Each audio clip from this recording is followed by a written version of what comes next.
wandered, weak and weary, over many a quaint and curious volume of forgotten lore. Whiles I nodded, nearly napping, suddenly there came a tapping, as of someone gently rapping at my chamber door. "'Tis some visitor," I muttered, "rapping at my chamber door. This it is and nothing more."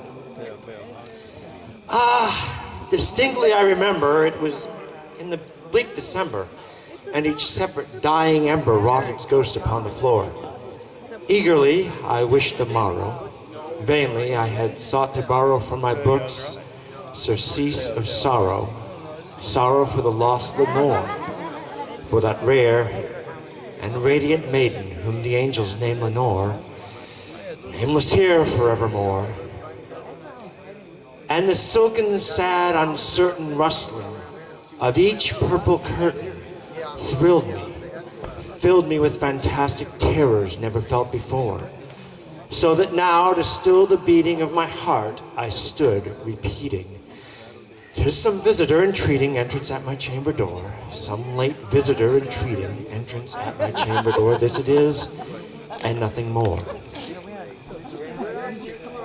Presently my soul grew stronger, hesitating then no longer. "Sir," said I, "or madam, truly your forgiveness I implore. But the fact is I was napping, and so gently you came tapping, and so softly you came rapping at my chamber door, that I scarce was sure I heard you. Here I opened wide the door. Darkness there, and nothing more. Deep into that darkness peering, long I stood there, wondering, fearing, doubting, dreaming dreams no mortal ever dared to dream before. But the silence was unbroken, and the stillness gave no token, and the only word there spoken was the whispered word, "Lenore?" This I whispered, and an echo murmured back that word, "Lenore, Lenore, Lenore." Merely this and nothing more. Back into my chamber turning, all the soul within me burning, soon again I heard that tapping, somewhat louder than before. "Surely," said I, "surely that is something at the window lattice. Let me see then what thereat is, and this mystery explore. Let my heart be still a moment, and this mystery explore. 'Tis the wind and nothing more." Open here I flung the shutter, and with many a flirt and flutter, in there stepped a stately raven from the saintly days of yore. Not the least obeisance made he, not a moment stopped or stayed he, but with mien of lord or lady, perched upon my chamber door. Perched upon the bust of Pallas just above my chamber door. Perched and sat, and nothing more.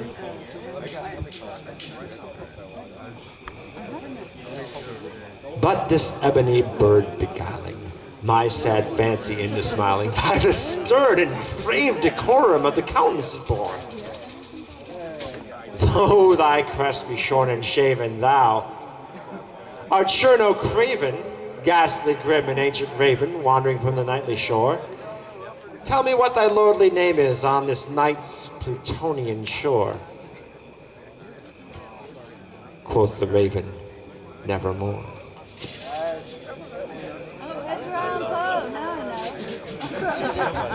Somebody got it.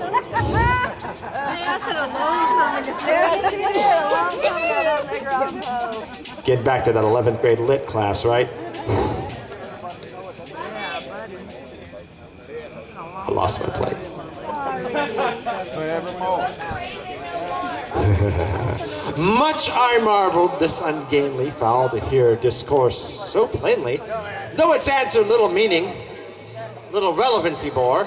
For we cannot help agreeing that no living human being ever yet was blessed with seeing bird above his chamber door. Bird or beast upon the sculptured bust above his chamber door with such name as Nevermore. But the raven, sitting lonely on the placid bust, spoke only that one word, as if his soul in that one word he did outpour. Nothing further than he uttered, not a feather than he fluttered, till I scarcely more than muttered. Other friends have flown before. On the morrow he will leave me, as my hopes have flown before. Then the bird said nevermore. Startled by the stillness broken, by reply so aptly spoken, doubtless, said I, what it utters is its only stock and store, caught by some unhappy master, whom unmerciful disaster followed fast and followed faster, till the song's one burden bore, till the dirges of its hope that melancholy burden bore of never, nevermore. But the raven, still beguiling my sad fancy into smiling, straight I wheeled, cushioned seat, in front of bird and bust and door. Then deep into the velvet sinking, I betook myself to linking fancy unto fancy, thinking what this ominous bird of yore, what this grim, ungainly, ghastly, gaunt, and ominous bird of yore meant in croaking nevermore. This I sat, engaged in guessing, but no syllable expressing to the fowl whose fiery eyes now burned into my bosom's core. This and more I sat divining, with my head at ease reclining on the cushion's velvet lining, which the lamplight gloated on, but whose velvet violet lining with the lamplight gloating o'er she shall press. Oh, nevermore. Then, methought, the air grew denser, perfumed by some unseen censer swung by seraphim whose footfalls tinkled on the tufted floor. Wretch, I said, thy God hath lent thee. By these angels he hath sent thee respite, respite and nepenthe from thy memories of Lenore. Quaff, oh quaff this kind nepenthe and forget the lost Lenore. Quoth the raven, yeah, nevermore. Exactly. Prophet, said, thing of evil. Prophet still, if bird or devil, whether tempter sent or whether tempest tossed thee here ashore. Desolate, yet all undaunted in this desert land enchanted, in this home by horrors haunted, tell me, truly, I implore, is there balm of Gilead? Tell me, I implore. Quoth the raven, never fucking more. Good job, yeah, never more, exactly. Prophet, said I, thing of evil, prophet still, if bird or devil, by the heaven that bends above us, by the God we both adore, tell this soul with sorrow laden, if within the distant Eden it shall clasp that sainted maiden whom the angels name Lenore. Clasp that rare and radiant maiden whom the angels name Lenore. Quoth the raven nevermore.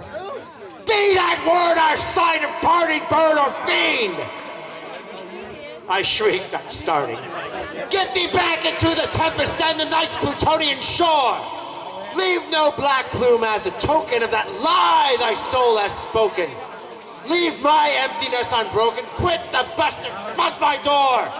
Tear thy beak from out my heart and get thy form from off my door! Quoth the raven nevermore. And that raven, never flitting, still is sitting. Still is sitting on the pallid bust of Pallas just above my chamber door. And his eyes have all the seeming of a demon's that is dreaming. And the lamplight o'er him streaming throws his shadow on the floor. And my soul, from out that shadow which lies floating on the floor, shall be lifted nevermore.